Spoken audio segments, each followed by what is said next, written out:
What up, YouTube? Today, I'm going to be talking about subscriptions. Now, the average consumer has 12 subscriptions, and that's just for media and entertainment. Now, with that being said, about 40% of people are still paying for subscriptions they don't even use. Now, I don't have anything against subscriptions. As a matter of fact, go ahead and subscribe to my channel now for free 99.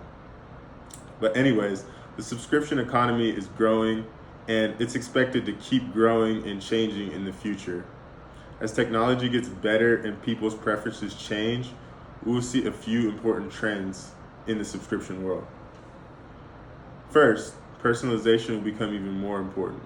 Companies will try to make their subscriptions fit each person's needs and likes. They might use fancy computer programs to figure out what each person wants and suggest things they might like. This will make customers happier and more likely to stick around.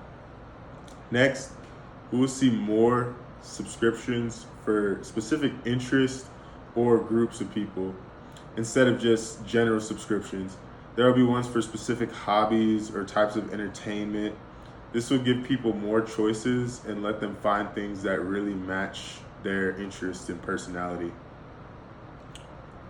Technology will also play a big role in subscriptions.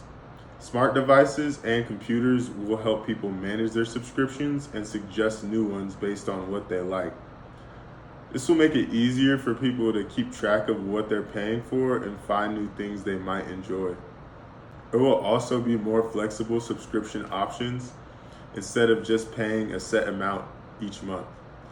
People might be able to pay based on how much they actually use.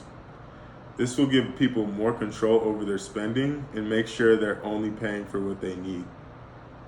Lastly, people will care more about sustainability and ethics. They want subscriptions that are eco-friendly and support good causes. Companies that focus on these things will become more popular. So ultimately, the subscription economy will keep growing and changing in the future. So you got to write down and track these expenses, so you know what you're paying for, Another way these companies try to take your money is encouraging autopay. Now, I'm sure most of you are familiar with autopay, but if you're not, autopay is when your card is charged automatically, monthly or weekly, based on the terms of the service.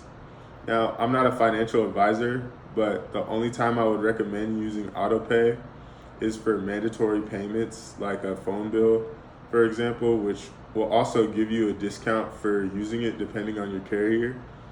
Other than that, my second tip is try not to use autopay for streaming and entertainment.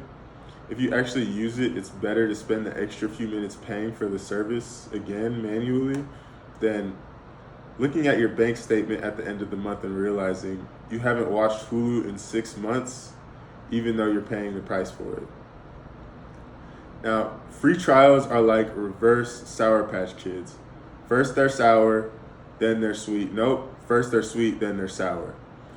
But if you have an iPhone, it's easy to take advantage of free trials on apps.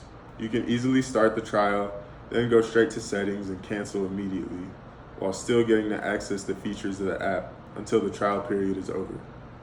If you realize after it's too late that you're still not using or still don't like it, you might as well chalk it up as a loss and move on.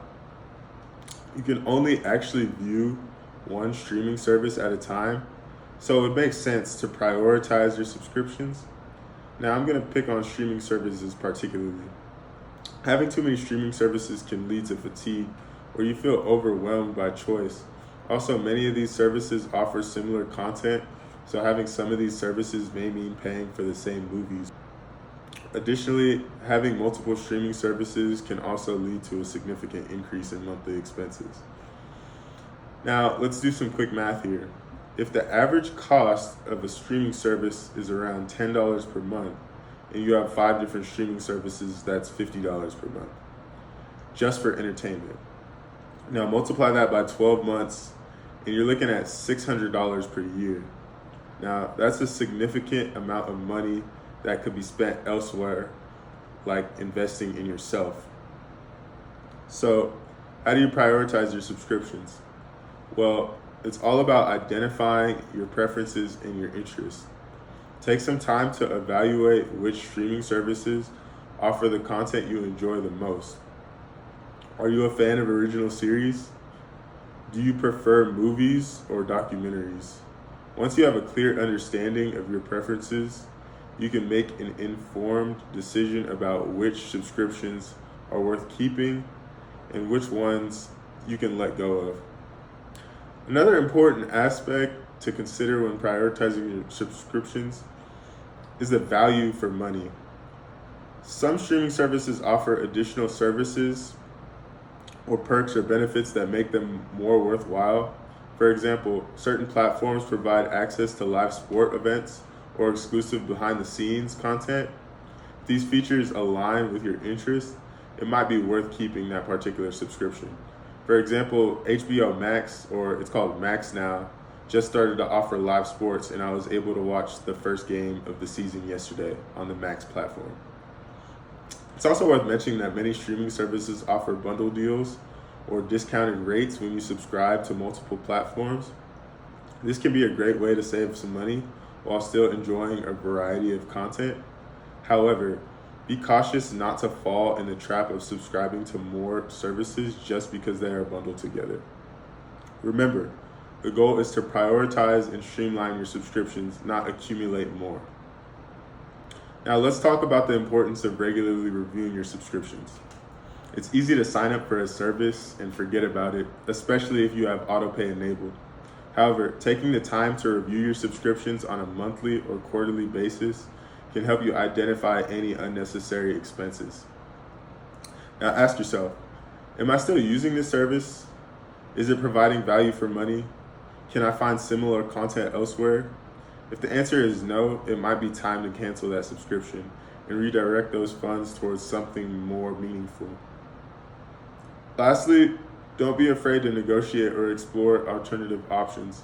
Many streaming services offer different subscription tiers with varying features and prices. If you can find yourself using a particular service frequently, but don't need all the bells and whistles and extra stuff, consider downgrading to a lower tier. This can help you save some money without sacrificing your entertainment options. Now, in conclusion, subscriptions have become an integral part of our lives, especially when it comes to media and entertainment. However, it's essential to be mindful of our expenses and prioritize our subscriptions based on our preferences and value for money. Regularly reviewing and evaluating our subscriptions can help us avoid any unnecessary expenses and make more informed decisions. So, take some time to assess your subscriptions and make sure you get the most out of your money.